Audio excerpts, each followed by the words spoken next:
ছাব্বিছৰ নিৰ্বাচনক লক্ষ্য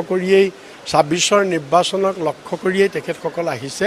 বেচিক্যালি মূল কথাটো হৈছে ছাব্বিছৰ নিৰ্বাচনৰ কাৰণে আমাৰ নিৰ্বাচনী প্ৰস্তুতি কেনেকুৱা এই কথাটো তেখেতসকলে ইয়াত নিজে পৰ্যালোচনা কৰিবলৈ আহিছে।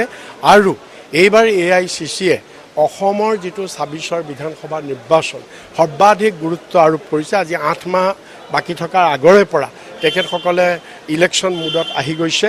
গতিকে আৰু ইয়াৰ পিছত আমি আজি যিসকল কৰ্মীক তেখেতসকলে সম্বোধিত কৰিব তেখেতসকল যথেষ্ট শক্তিশালী হ'ব তাৰ যোগেদি, আৰু সেই শক্তি সেই অনুপ্ৰেৰণাৰেই আমি আমাৰ কৰ্মীসকলক আমি আগবঢ়াই লৈ যাব পাৰিম।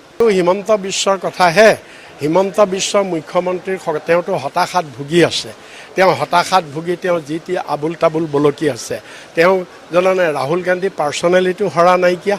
ৰাহুল গান্ধী কংগ্ৰেছ পাৰ্টি হাৰিছে, কিন্তু কংগ্ৰেছ পাৰ্টীয়ে হৰাটো জিকাটো কিয় নকয় যে 2024 যে কংগ্ৰেছ পাৰ্টীয়ে যে 51খন আসনৰ পৰা গৈ যে আমি 100খন আসনলৈ পালোঁ, আৰু আমাৰ যে ভোট পাৰ্চেণ্টেজ বিজেপিৰ লগত মাত্ৰ 3-4% ডিফাৰেঞ্চ, সেই কথাটো তেওঁ কিয় নকয়? সেই কথাটো তেওঁ ক'ব লাগে। গতিকে তেওঁ এটা হতাশাত ভোগা মানুহে হতাশত যিকোনো কথা ক'ব পাৰে। ছাব্বিছৰ নিৰ্বাচনক লক্ষ্য কৰিয়েই তেখেতসকল আহিছে। বেচিক্যালি মূল কথাটো হৈছে ছাব্বিছৰ নিৰ্বাচনৰ কাৰণে আমাৰ নিৰ্বাচনী প্ৰস্তুতি কেনেকুৱা এই কথাটো তেখেতসকলে ইয়াত নিজে পৰ্যালোচনা কৰিবলৈ আহিছে। আৰু এইবাৰ AICCয়ে অসমৰ যিটো ছাব্বিছৰ বিধানসভা নিৰ্বাচন সৰ্বাধিক গুৰুত্ব আৰোপ কৰিছে। আজি 8 মাহ বাকী থকাৰ আগৰে পৰা তেখেতসকলে ইলেকশ্যন মুডত আহি গৈছে।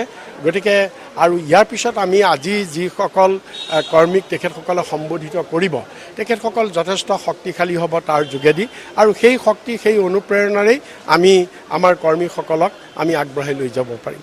হিমন্ত বিশ্বৰ কথাহে, হিমন্ত বিশ্ব মুখ্যমন্ত্ৰীৰ তেওঁতো হতাশাত ভুগি আছে। তেওঁ হতাশাত ভুগি তেওঁ যি টি আবুল তাবুল বলকি আছে। তেওঁ জানে ৰাহুল গান্ধী পাৰ্চনেলিটো হৰা নাইকিয়া। ৰাহুল গান্ধী কংগ্ৰেছ পাৰ্টি হাৰিছে, কিন্তু কংগ্ৰেছ পাৰ্টীয়ে হৰাটো জিকাটো কিয় নকয় যে 2024 যে কংগ্ৰেছ পাৰ্টীয়ে যে 51খন আসনৰ পৰা গৈ যে আমি 100খন আসনলৈ পালোঁ, আৰু আমাৰ যে ভোট পাৰ্চেণ্টেজ বিজেপিৰ লগত মাত্ৰ 3-4% ডিফাৰেঞ্চ, সেই কথাটো তেওঁ কিয় নকয়? সেই কথাটো তেওঁ ক'ব লাগে।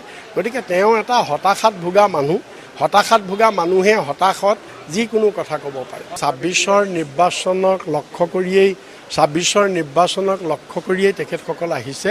বেচিক্যালি মূল কথাটো হৈছে ছাব্বিছৰ নিৰ্বাচনৰ কাৰণে আমাৰ নিৰ্বাচনী প্ৰস্তুতি কেনেকুৱা এই কথাটো তেখেতসকলে ইয়াত নিজে পৰ্যালোচনা কৰিবলৈ আহিছে।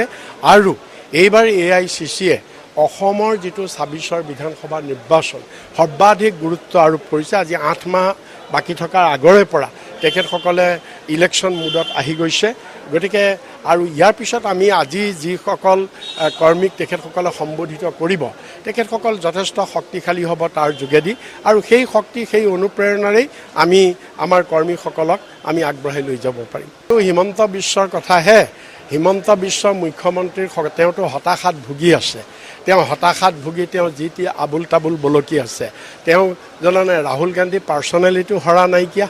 ৰাহুল গান্ধী কংগ্ৰেছ পাৰ্টি হাৰিছে, কিন্তু কংগ্ৰেছ পাৰ্টীয়ে হৰাটো জিকাটো কিয় নকয় যে 2024 যে কংগ্ৰেছ পাৰ্টীয়ে যে 51খন আসনৰ পৰা গৈ যে আমি 100খন আসনলৈ পালোঁ, আৰু আমাৰ যে ভোট পাৰ্চেণ্টেজ বিজেপিৰ লগত মাত্ৰ 3-4% ডিফাৰেঞ্চ, সেই কথাটো তেওঁ কিয় নকয়? সেই কথাটো তেওঁ ক'ব লাগে।